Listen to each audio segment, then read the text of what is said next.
자, 그래서 고래가 복잡하면 복잡할수록 열이 아니 터치 안 되잖아요.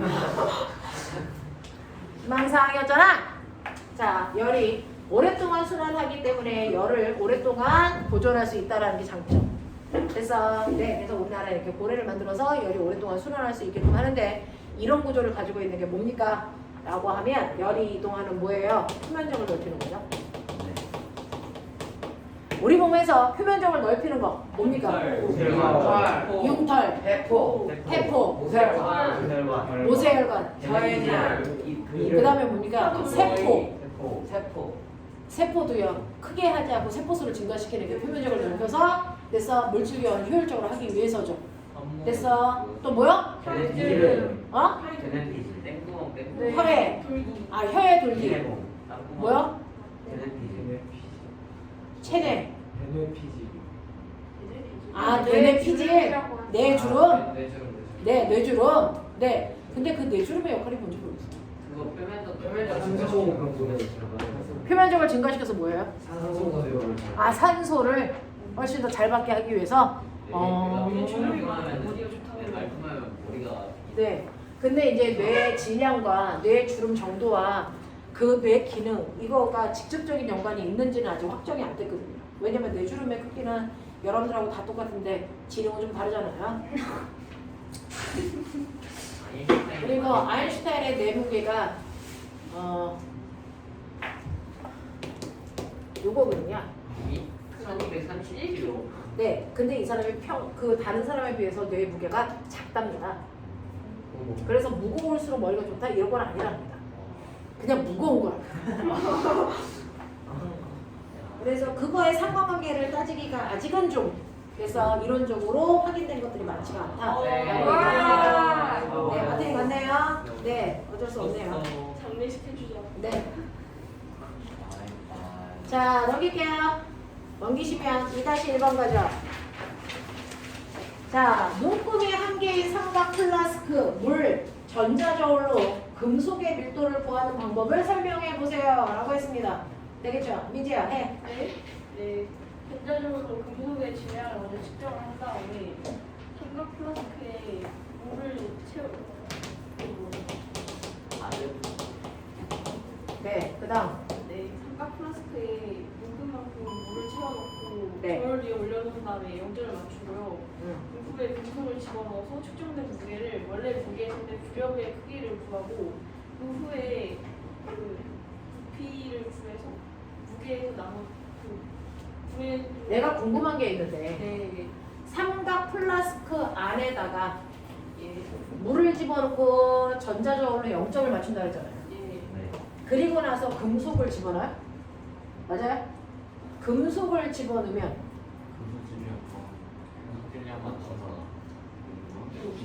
이때 질량을 측정하면 이게 달라요? 채워야 되는 거 그거를 무게를 재가지고. 근데 부력은 왜 재는 거예요? 부피 구하려고. 부력으로 부피를 구해요? 그냥 얘를 집어넣어서 떠오른 높이를 읽으면 되는 거 아니에요? 근데 눈금 한 개밖에 없어서. 아, 눈금이 하나밖에 없으니까? 예. 여기까지 채우면 네. 막 채워가지고. 그러면 눈금의 필요가 뭐 있어요? 모르죠. 눈금 왜 있어요? 제가 순간 보면 눈금 필요 없던데. 눈금 못 났어요. 한 개만 있어. 한 개, 눈금이 한 개 있는 삼각 플라스크를 집어넣는다? 그리고 전자저울로 금속의 밀도를 구하는 방법을 구해라? 그러면은 금속의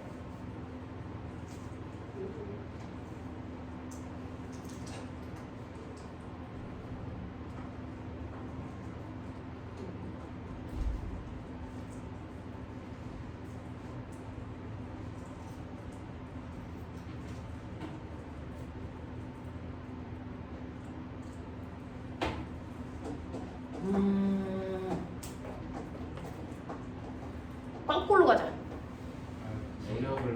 금속의 질량을 측정하는 건 맞아. 예. 네, 채우고 흘러 넘치는 무게를 제가 아니 눈금을 써야 되잖아요. 그럼 눈금을 언제 써요? 눈금은 그러니까 눈금을 쓸 수 있게끔 실험할 수 있느냐 없느냐 네 머리를 보겠다는 거잖아. 머리가 눈금이 한 개 있으면 근데 눈금이 눈금이에요. 눈금 쓰는 거 맞긴 그러니까 한데 200ml까지 이거요. 이렇게 하나 이렇게 거든. 삼각 플라스크에다가 그래서 금속의 질량을 잰 다음에 금속의 질량이 10g이라고 치자. 삼각 플라스크에다가 금속을 집어넣어. 그래놓고 눈금까지 물을 채워. 그래놓고 질량을 재니까 100g이라고 치자. 근데 이 중에 금속의 질량이 얼마냐? 10g이지. 됐어? 네. 그러면 삼각 플라스크와 물의 질량이 얼마니? 90g이라는 얘기지. 거꾸로 그게 되지. 됐어? 그래놓고 됐어? 네. 이전에 모두 측정을 했어야 되냐면 순수한 삼각 플라스크만큼의 질량도 재야 돼. 삼각 플라스크. 되겠어? 삼각 플라스크의 질량을 재요. 그랬더니 이게 뭐 70g이라고 치자. 그러면 물의 질량이 얼마라는 거야? 20g이라는 얘기다. 됐어? 그러면 20g의 물의 부피는 우리가 알 수 있죠. 물의 밀도가 얼마인지 아니까. 1mm 네. 그러면 그거 가지고 물의 부피를 재죠. 20mm 얼마? 20mm 20이라고 나왔어요? 아니 그냥 1대1 이거가 1이니까 아, 20ml가 되겠죠. 근데 이 눈금이 50ml짜리라고 치자. 그러면 금속의 부피가 얼마니? 30이라는 얘기죠. 눈금 쓴 거죠. 그러면은 눈금에 딱 맞을 때까지 해봐야 되는 거예요. 어? 눈금에 딱 맞게 해야 되는 거예요. 그렇죠. 눈금이 있으니까 눈금을 써야죠. 그말 아니에요. 어. 될 때까지. 가능하죠. 이렇게 하면 눈금도 쓴 거죠. 네. 됐어. 네, 주혁준 자세 똑바로 해. 그래서 금속의 부피가 30이라는 거 확인. 알겠어? 그럼 부피분의 질량 나오죠. 그럼 밀도 구할 수 있죠. 알겠냐? 이렇게 가져야죠. 주어진 조건들을 써야죠. 가능해요? 네. 그래서 이 방법을 생각할 수 있느냐 없느냐가 그래서 여러분들의 깊이를 보는 거예요. 사고의 깊이. 별거 아니지만. 너무 얇은 되겠어? 되겠어? 근데 그게 처음부터 되진 않아요. 실험 도구들을 많이 써본 사람들이 이제 이런 것들을 하는 거라서 얘네들이 정말 실험을 해본 적이 있어? 뭐 이런 것들을 묻겠다는 의도였거든요. 지금 우리는 실험을 많이 할 수 있는 건 아니니까 이런 문제들을 통해서 그래서 생각해 보시면 돼요. 가능하죠? 이렇게 갑시다. 근데 그 다음에 꼬맹아 물속에다 금속을 넣어도 금속의 무게는 변하는 게 아니야. 그건 좀 문제가 있어. 됐어? 네. 네, 그렇긴 하죠. 네. 아니 부력 받아서 모를 걸 생각하시 떠올라요. 근데 너네 알죠? 이렇게 물속에다가 어떤 물체가 이렇게 떠 오르고 떠 있어요. 그러면 이 물체의 무게는 얼마일까요? 첫 번째 이랑 이거 무게가 20이면 부력도 얼마겠니? 21겠죠. 됐어? 이거 전체 물하고 비커의 무게 금속을 뺀 나머지 됐어? 그거는 100g이었다고 치자. 이거 누구 얼마일까요? 120도 이거 120이에요. 작용 반작용으로 무게만큼 늘 눌러요. 이 새끼 어디든 상관없이. 알겠습니까? 네. 되겠죠? 이런 것들입니다. 그래서 그거 하나는 좀 잡아내고 갑시다. 자, 2-2번 가죠. 물고기예요. 와 되겠어? 이 중에서 어디가 부르냐? 물고기 와, 물고기가 똥꼬가 있는지 몰랐다. 2-2번이 문제가 아닌데요. 어? 2-2번이 물고기 문제가 아니에요. 아니 물고기가 아, 이 문제가 다시 이건 아니라 뭐야? 식용유 비커에 담긴 에탄올에 빨간색 식용유를 넣으면 가라앉는 것을 볼 수 있다. 누가? 식용유가 식용유죠. 에탄올이. 네? 네? 식용유가 말하는 식용유 아닐까요? 식용유가 가라앉아요? 네. 진짜요? 네. 에탄올하고 식용유하고 섞이지 않아요? 아니죠. 왜 섞여요? 안 섞여요? 에탄올이 우리랑 에탄올이- 섞이잖아요. 에탄올 무극성이야 극성이야? 무극성 아니야? 물이랑 섞이니까 극성도 있고 무극성도 있고 둘 다 있어. 특성이 에탄올이? 네. 진짜요? 에탄올은 극성이지. 그래요? 물하고 에탄올이 섞이잖아. 그래서 소주 된 거잖아. 아. 아. 근데 아, 그러네. 극성이랑 섞이지. 무극성이 아니, 안 섞이잖아. 맞아. 에탄올이 아니거든. 기름때가 딱 끼는 거는 또 다른 거죠. 그거는 친수성과 소수성의 성질을 이용한 계면 활성제의 역할을 하는 거 아니에요? 에탄올로 기름을 닦는다는 거는 그건 또 다른 개념일 것 같고요. 이거는 그럼 어쨌든 안 섞이는데 누가 더 밑이에요? 에탄올이 위야? 네. 기름이 밑이야? 예. 우와 신기록. 자 이렇게 됩니다. 그 물을 천천히 따르면 에탄올 물을 따른다고? 네. 물도 있었어? 소주를 아유. 물을 언제 넣었어? 방금 방금 넣었어요. 방금 넣었어요. 네. 어? 방금 넣었어요. 방금 방금. 넣었어요. 그 물을 천천히 따르면 식용유가 둥근 원 모양으로 떠오르는데 그 이유가 뭡니까? 라고 하는 거죠. 밀도가 세경의 밀도가 그러면 이렇게 되면 에탄올과 물은 섞이겠죠. 에탄올을 수용액은 여기 있는 거고 기름이 이렇게 동글동글 뜬다는 얘기죠. 맞아요? 네. 요 가운데 여기 뜬다는 얘기인가 봐요. 이렇게 동글동글하게. 네. 되겠니? 오이 새끼. 아래 그런 얘기예요. 자, 그러면 여기에서요. 네. 밀도는 물이 제일 크고 그다음 식용유이고 그다음에 에탄올이고 맞죠? 물이 제일 크고 그다음 식용유이고 에탄올이 제일 작고 맞아요? 네. 네, 이렇게 됩니다. 자, 둥근 모양으로 떠오르는데 그 이유를 설명해 보세요. 뭐라고 설명했니? 표면 장력을 전체 밀도가 줄어서. 표면적으로 제일 줄이려고 네. 표면 장력 때문이요. 맞아요. 표면 장력이에요.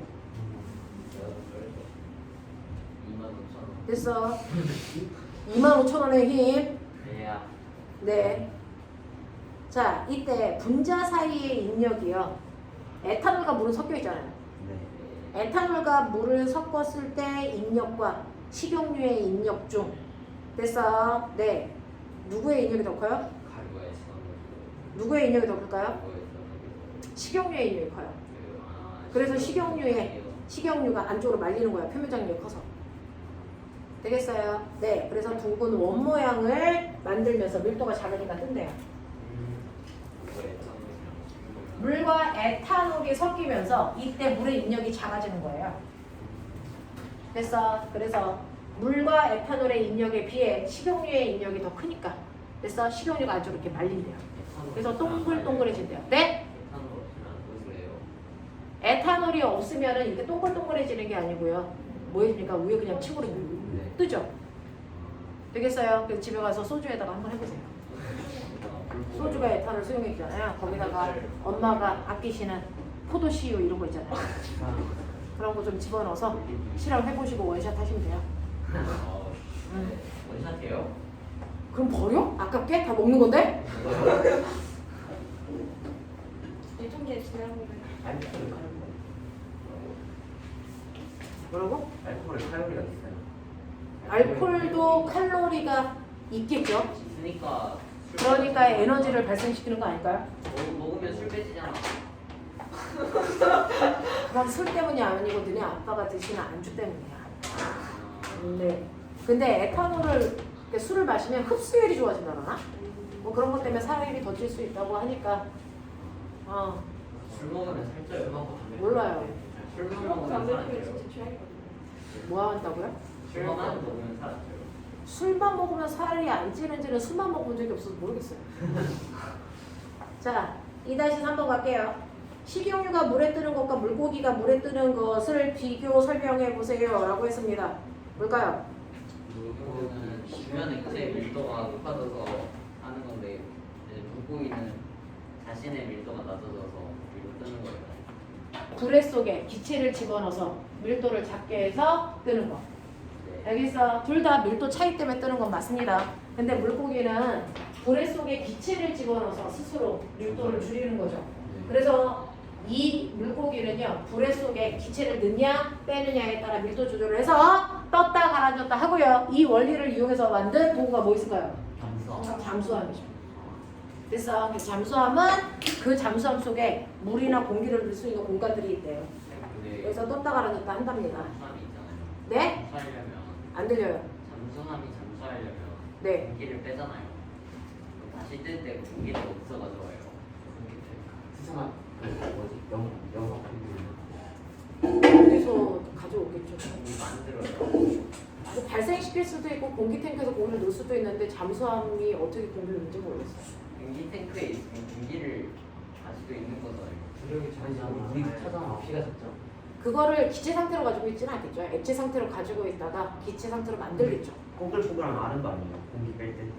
뭐야? 아 어차피 아니에요. 자, 잠수함을 몰아보죠. 네. 그러면 원리를 알겠죠. 일본가스 장비를 자, 2-4번에 동물 해부에 대한 자신의 의견, 근거 이거죠. 네. 말해봐요. 현호 해봐. 동물 해부 실험은 너네는 무슨 설명을 하라 그러면 목소리가 일단은 가라니. 목소리를 띄워봐. 저희 따로 할 거예요. 해봐.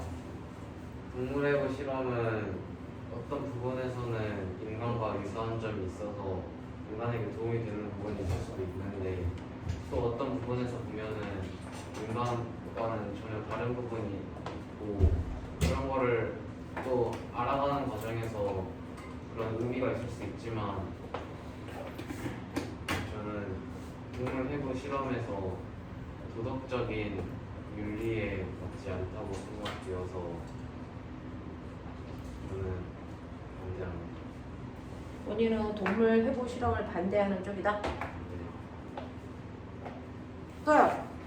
찬성하는 쪽 사람은요. 네, 말해보세요. 동물 해부 실험 같은 경우에는 이제 여러 가지 용어로 이제 비인류적이다라는 말이 나오지만 인간의 이익을 위해서 동물 해부 실험을 하는 것은 비인류적이다라는 말이 있어요.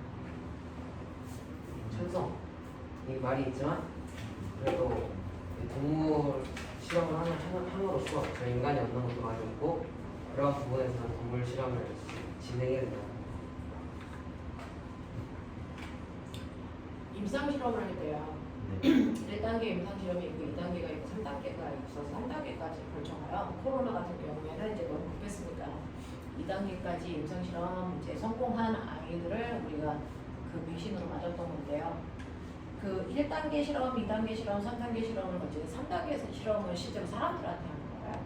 사람들한테 하는 거고 1단계, 2단계는 막바로 사람들한테 할 수가 없으니까 사람과 유사한 형질을 가지고 있는 다양한 동물들을 쓰는 건데 처음에 1단계는 그냥 이렇게 동물한테 쓰는 거고 2단계는 동물을 이제 사람의 체형과 크기가 비슷한 아이들한테 쓴단 말이죠. 점점 큰 아이들한테. 그래야 몸집이 커지면 얼마만큼의 약을 투여했을 때 효과가 있는지 없는지를 확인해 볼 수 있잖아요. 무슨 말인지 알죠? 그러니까 우리가 약을 복용할 때요. 이 약이 효과가 있다 없다도 중요하지만 이 약이 체중 얼마인 나이 얼마인 사람들한테 어떠한 효과가 있으려면 얼마만큼의 약을 투여해야 된다. 또 이런 것들이 어떤 세포한테는 어떤 부작용을 만들 수 있다가 이제 선행이 돼야 되거든요. 그런 의미에서 가장 빠르고 정확한 이제 정보를 얻을 수 있기 위해서는 같은 세포체인 동물한테 실험을 하는 게 직접적이겠죠. 그래서 이제 그동안 많이 쓴 거고요. 특히 가장 이제 과학이 발달한 게 언제냐면 세계대전이 있을 때예요.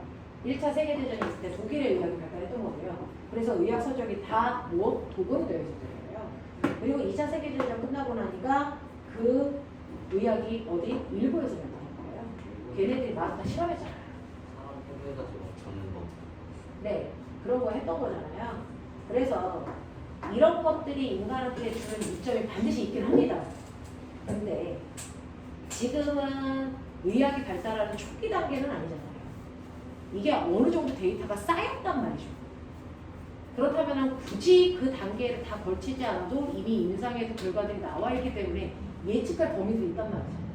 그래서 이런 약들 비슷한 아이들을 우리가 써봤기 때문에 그런 아이들이 실제로 체내에서 얼마만큼 효율성이 있으려면 얼마만큼의 약을 투여해야 된다. 이게 비슷한 약물들도 다 실험이 되어 있거든요.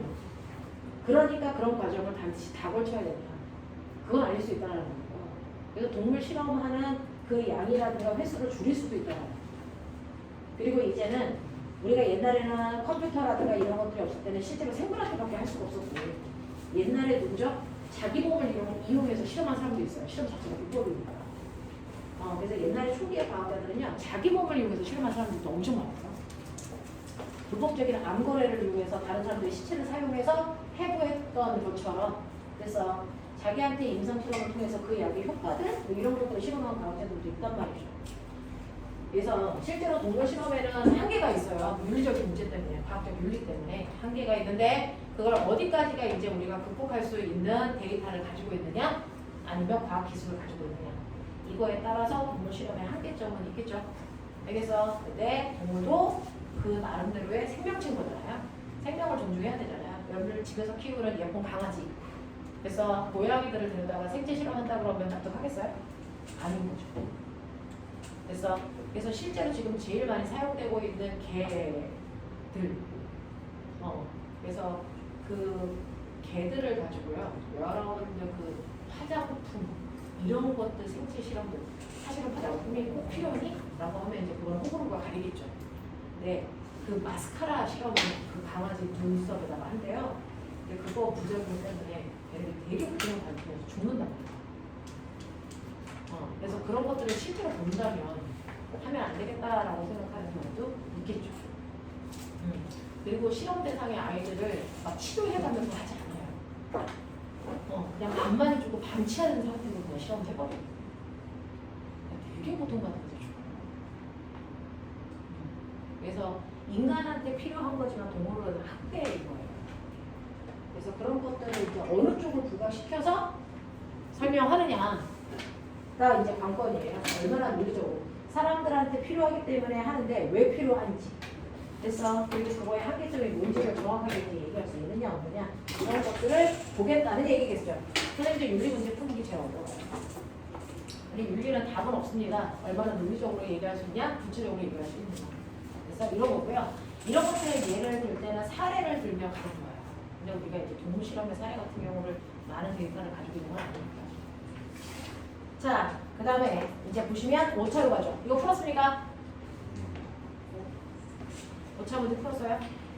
이거는 그긴 했는데 2번이 뭔지 모르겠어요. 자, 5차에 1번부터 2번까지 푼 사람 손 한 명. 자, 2분 준다. 2분 안에 생각할 수 있는 거. 네. 근데 이번에 진동판이 공을 떨어뜨리고 LED 진동을 연결하는데 진동판에 LED 정보를 연결하는 거. 자, 진동판에 LED 정보를 연결하는 걸로 합시다. 네? 진동판에 LED 연결. 진동판이 아니고요. 그 진동판을 하는 전자기 요도 현상이 일어나는. 전선에 이런 거 아니에요? 네, 전선에 연결을 하던 뭐 이렇게 합시다. 근데 그 공 떨어뜨리고 끝나는 거예요. 공을 왜 떨고요? 떨어지면 진동하겠지. 공을 진동하는데 왜 떨어요? 그럼 진동하다가 그러면 진동이 엄청 커지잖아요. 그냥 그게 그럼 반대로 진동하는 이게 틀릴 거 아니에요? 스피커에서 큰 소리가 나고 진동판에 공을 떨어뜨리면 LED 전구를 연결합니다. 아, 이거는요. 진동 그 스피커를 거꾸로 쓴다는 얘기예요. 여기 마이크야. 네, 마이크로 쓴다는 거예요. 네. 네, 거꾸로 쓰겠다는 거예요. 열성 아니에요? 공을 떨어뜨려가지고 열성 승부. 진동판을 흔들어 보세요. 그렇죠. 네? 네, 맞아요. 공을 떨어뜨려서 거꾸로 진동판을 진동시키는 거예요.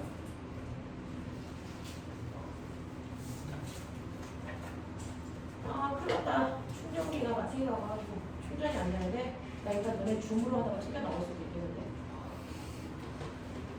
같이 하는 거 어때요? 보너스니까요.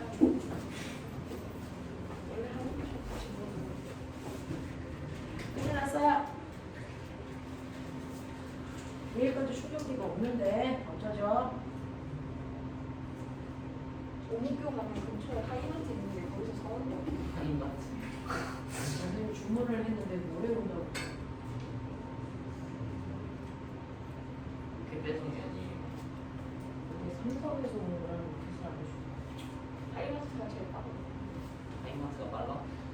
거기 아, 닥쳐! 이거 안 되면 내일 진짜 사와야 되는데. 이래야 돼.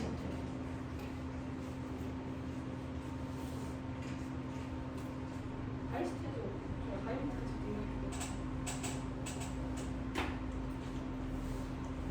근데 너네 어떻게 충전기가 없어? 누가 평소 충전기를 컴퓨터 없이 가져가지고. 어? 야, 노트북 안 되는 거야, 너네? 저희 끝났잖아요. 노트북은 있는데 충전기가 없어요. 쓸데없는 새끼. 이 있잖아. 무슨 기능이죠? 무선 충전 돼요?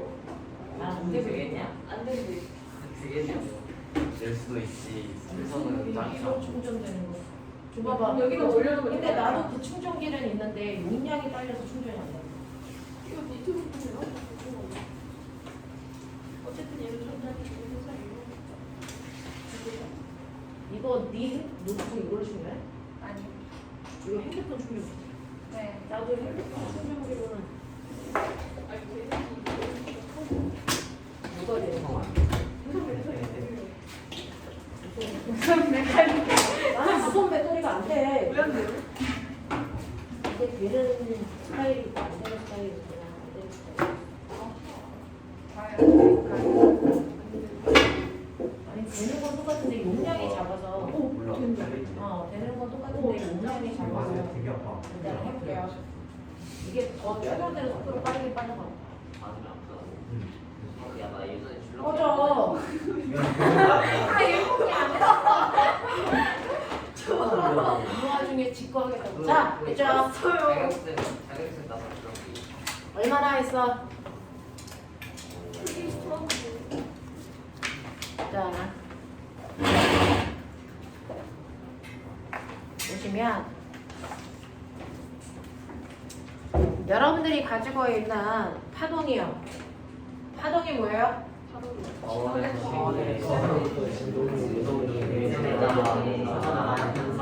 네, 파원에서 생긴 진동이 그 퍼져나가는 현상을 파동이라고 하죠. 그래서 우리가 파동을 분류했었습니다. 뭘로 분류했어요? 마지로. 매질의 융으로 분류했었고요. 그 다음에 진행 방향과 무슨 방향? 진동 방향 사이의 관계로도 설명했었고요. 그 다음에 파원의 모양, 그 뭐죠? 화면의 모양으로도 설명했어요. 네. 이렇게 나눴습니다. 그래서 탄성파, 비탄성파, 종파, 횡파, 그 다음에 구면파, 평면파 이렇게 나눴었죠. 됐죠?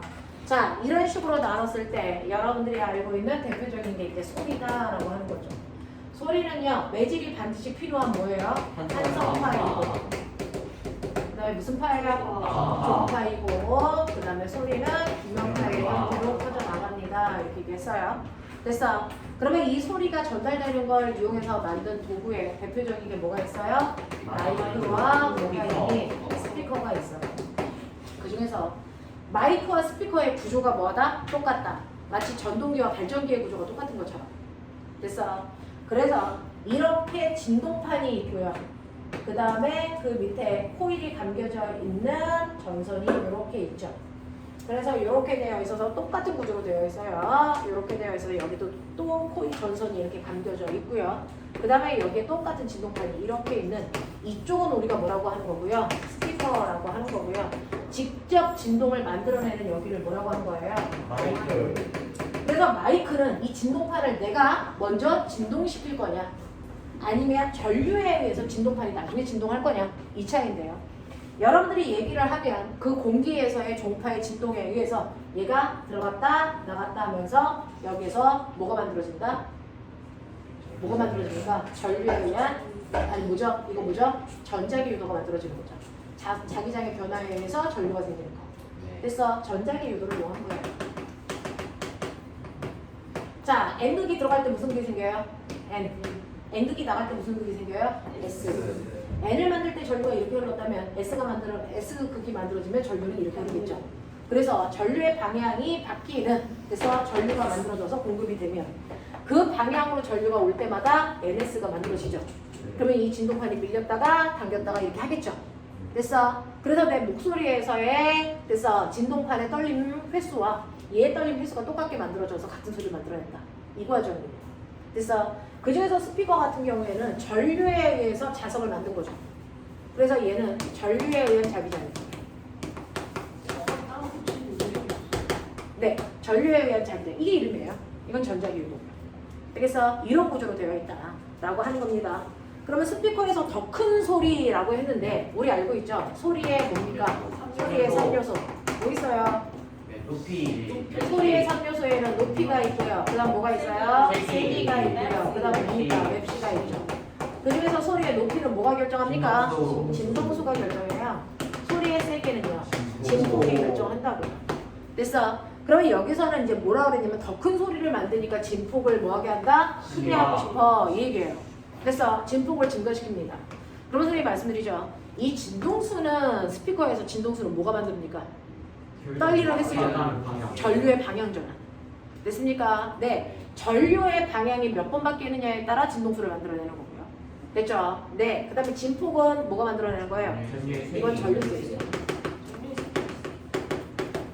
되겠어. 그래서 스피커에서 더 큰 소리를 나오게 하려면 됐어. 그 전류의 세기를 더 뭐하게 한다? 세게 한다. 라고 하시면 되는 거죠. 됐어. 네. 이렇게 가시면 됩니다. 하나 더. 두 번째 두 가지. 싫어요. 자, 그러면 두 번째는 뭐가 하면 되겠어요? 전류를 더 세게 만들려면 어떻게 하면 될까요? 자석이 더 센 자석. 그래서 더 센 자석을 만들거나 그래서 전류를 세게 하거나 감은 코일의 개수를 많이 하거나 코일은 못 건드려요. 미안해요. 그래서 뭐 이런 것들 그래서 해주시면 되겠죠. 그래서 센 자석을 사용하거나 전류의 세기를 세게 하면 된다라고 하시면 된다고요. 자, 그 다음에 두 번째 스피커의 진동판 위에 공을 떨어뜨려요. 요번에는 이 스피커에 전류를 먼저 보내는 게 아니고 여기서 공을 떨어뜨려. 그러면 공이 띵 이거 하겠지. 그러면 거꾸로 여기는 진동판이 먼저 떨리겠지. 그러면 이번에는 스피커가 아닌 무슨 역할을 하는 거니? 마이크 역할을 하는 거예요. 여기서 전자기 유도가 일어나는 거야. 그러면 얘가 떨리면서 여기에 됐어 유도 전류가 생기겠죠. 알겠습니까? 이렇게 되는 건데 문제는 스피커의 진동판 위에 공을 떨어뜨리면서 LED 전구를 연결을 합니다. 그러면 여기서 나오는 전류 때문에 여기 LED 전구를 뭐 이렇게 연결한다 이런 얘기인가 봐요. 그래서 자 이렇게 LED 전구를 연결합니다. N형 반도체, P형 반도체 이렇게 연결을 한대요. 자 LED 전구는 어떻게 되겠습니까? 라고 했어요. 어떻게 될 것 같아요? 켜졌다. 네. 실제로 LED가 한 방향으로의 전류만 흐르게 하는 거죠. 근데 여기서는 교류 전류가 흐르잖아요. 그래서 교류 전류가 이렇게 만들어질 때요. 순방향 전류가 흐를 때만 전구가 켜졌다. 역방향 전류가 흐르면 꺼졌다. 켜는 어떻게 써요? 요. 꺼져는 이렇게요. 네. 한글이 제일 어려워요. 이렇게 되는 거죠. 그래서 꺼졌다 켜졌다를 반복할 겁니다.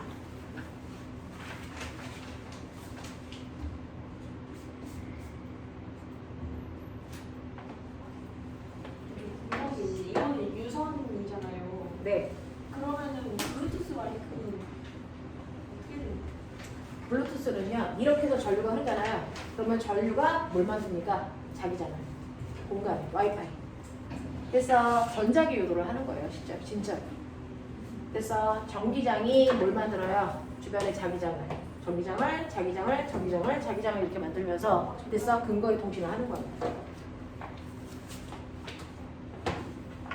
근데 저거 하면은 주로 어디 거리까지 통신이 돼요? 아 그거는 그 아이의 성능에 따라 결정되는 거예요. 그럼 그 성능을 결정하는 요인은 뭐가 있어요? 성능을 결정하는 요인은요. 말 그대로 이 전기장의 세기, 그 다음에 손수신하는 아이들의 민감도 이런 것들이에요. 그러니까 하이패스 같은 경우에는 그 하이패스 통로를 300km로 지나가도 체크가 된답니다. 이렇게 빨리 움직여도. 자, 그래서 그 하이패스 앞으로 속도를 줄이는 건 의미가 없대요. 자, 정신 차려. 자, 그 다음에 2번까지만 문제 풀고 나머지 풀게요. 자, 보시면 얘는 뭡니까? 지진계죠. 됐어. 네, 우리 지진의 종류. 그건 자. 지진의 종류가 아니잖아. 지진파의 종류. 네, 제가 말을 잘못했네요. 자, 지진이 발생합니다. 지진파의 종류에는 표면파와 아니. 표면파와 뭐가 있다? 내부파가 있다. 그래서 지진이 발생했을 때요. 지각을 따라서 전달되는 표면파와 지구 내부로 통과되는 내부파가 있다. 이렇게 되는 거죠. 그 중에서 표면파를 우리는 L파라고 하고요. 내부파에 P파와 무슨 파가 있다? S파가 있다. 이렇게 되는 거죠. 그 중에서 우리가 지구 내부 구조를 알아보기 위해 지진파를 사용했기 때문에 내부파만 쓴 거예요. 근데 표면파도 있어요. 그 중에서 P파는 뭡니까? 종파의 형태를 띠죠. S파는 팽파죠. L파는 이게 팽파입니다. 됐어. 그러면 어떤 지역을 보면 이 지역에는요 사실은 표면 파도 오고 내부 파도 와요. 그랬을 때 지진을 관측을 하면 처음에는 지진이 오지 않았으니까 안 떨렸겠죠? 됐어? 그 다음에 떨렸겠죠? 자 누가 먼저 왔을까요? 피파가 먼저 오겠죠? 왜? 속도가 제일 빨라요. 왜 속도가 빠를까요? 종파이기 때문에 빠른 거예요. 됐어? 속도가 먼저 더 빠르기 때문에 도착하는 게 아니고 종파의 형태이기 때문에 속도가 빠를 수밖에 없는 거예요. 됐어? 자, 그래서 P파가 먼저 오고요. 그 다음 S파가 오고요. 그 다음에 나중에 L파가 오는데 L파의 진폭이 제일 커요. 됐어? 그래서 건물을 무너뜨리는 건 얘입니다, 사실은. 되겠냐? 이렇게 되는 겁니다. 자, 근데 우리는 내부파를 봤기 때문에 L파를 안 그린 거죠. 되겠냐? 이렇게 되는 겁니다. 자, 근데 특정한 곳에 보니까 이런 애가 있어. 이거 가능하니? 네. 이거 뭐니? 저 암형대에 있으면 가요. 네, 피파만 온 거죠. 네. 됐어. 네, 외핵을 통과해서 온 애는 피파만 줘도 돼. 무슨 말인지 알겠어? 네, 이렇게 되고요. 너 아까 뭐라 그랬냐? 암양되는데 그러면은 아예 안 오는 거 아니에요? 암형대는 피파도 S파도 안 오는데 어떻게 피파가 옵니까? 그러네요. 아무 말 하기 이런 거 하면 안 됩니다. 되겠어요? 네, 이렇게 된다. 자, 그러면 이때 P파가 오고 나서 S파가 올 때까지 시간 차이가 있겠죠? 네. 그 시간 차를 뭐라 해요? PSC PSC라고 하고 이 PSC를 통해서 우리가 알 수 있는 건? 거리 위치 거리 네, 우리 집으로부터 지진이 발생한 곳까지의 거리를 알 수 있다. 자, 그 거리 구하는 식 뭡니까? P파의 속력에서 S파의 속력을 뺀 것뿐에 P파의 속력, S파의 속력을 곱한 거에서 PSC를 구하시면 되겠죠. 이게 뭐냐면 박탱아, 이건 P파와 S파뿐만 아니라 번개치고 나서 모든이 천분율이죠. 그래서 이때 그 시간 차이도 똑같이 하시면 번개가 친 곳까지 거리를 알 수 있다는 거예요. 되겠어? 네, 똑같은 거예요. 이걸 이용해서 박쥐가 앞에 있는 이물질 사이의 거리를 알아내는 거예요. 그래서 박쥐가 파동을 쏴서 그 파동이 올 때 시간 차이를 보는 거예요. 그거 가지고 얼마 앞에 물체가 있다는 걸 느낌적으로 아는 거예요. 걔네들이 앉아서 이 계산을 하겠니? 날아가다 말고. 그래서 본능적으로 아는 거예요, 시간 차이. 알겠어? 요렇게 가는 거거든요. 자, 그때 P파의 평균 속력 얼마나 잡죠, 우리?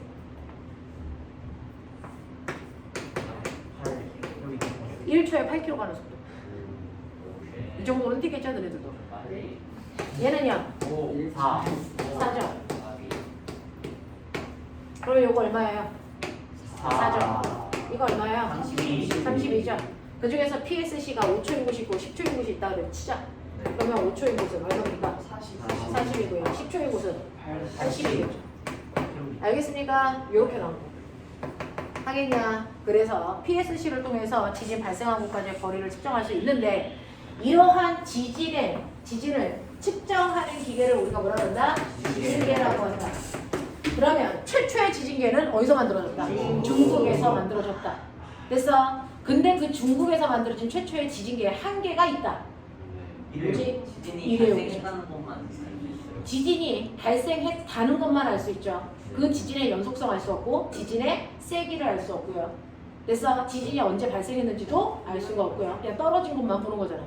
또 지진이 발생을 하는데요. 여의주가 물려있는 방향에 따라서 종파일 때만 떨어질 수도 있고 횡파일 때 떨어질 수도 있거든요. 한 방향의 진동이 왔을 때만 떨어지는 거예요. 무슨 말인지 알겠어? 이런 단점을 다 해결하기 위해서 만들어 놓은 지진계가 얘라고요. 그러면 이 지진계의 원리 누구의? 추의 정지관성을 이용하는 거죠. 됐어. 그러면 추의 정지관성을 크게 만들어야 잘 안 떨리는 거 아니야? 네. 그러면 어떤 추를 사용해야 돼? 무거운 추. 정지관성이 크게 진량이니까. 진량이 큰 추를 써야 되겠죠. 되겠어? 네. 이런 식으로 했는데 얘는 수평 지진계니 수직 지진계니? 수직 지진계죠. 그러면 한 지점에서 모든 지진을 다 관측하려면 그래서 몇 개의 지진계가 필요할까요? 3개 3개의 지진계가 필요하죠. 뭐뭐 필요해요? 수평 지진계 2개와 수직 지진계 하나예요. 그래서 이게 한 세트로 되어 있어요. 알겠습니까? 자, 이렇게 되어 있다. 자, 그랬을 때 내가 인위적으로 거기에 있는 추를 진동시키는 거예요. 이번에 추를 진동. 그래서 추를 진동시킬 수 있게끔 할 건데 다음에 준비물을 이용해서 지진계 X를 설치하세요 라고 합니다.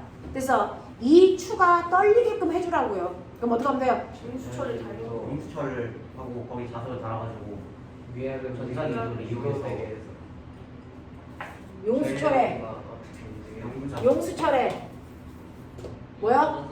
연구자석 연결해요? 네. 됐어? 연구자석 연결해요. 그 다음 코일 감싸요. 네 여기에 금속 반 이렇게 코일을 감싸요. 네. 네 그 다음 그 거기다가 스테이로 이렇게 잡아요. 집게로 이렇게 잡아서 전류에 연결해요. 전류에 연결해요. 또요. 스탠드 스탠드에 생각 고정식. 고정시켜. 스탠드에 고정시켜요. 다 아그 그걸 말고 수철 날 위에요. 아 요거를 아니에요. 아니 용수철 그 위에 예전 천장 같은 거요. 이렇게 돼 있는 거. 아 이거를 이렇게 네. 네 스탠드에 고정시켜요. 네 그렇게 했어요. 그 다음 끝난 거예요. 그래서 흔들려. 그러면 됐죠? 전자기 유도. 네 전자기 유도에서 얘가 계속 흔들리겠죠. 되겠습니까? 네 이렇게 할 수 있어요.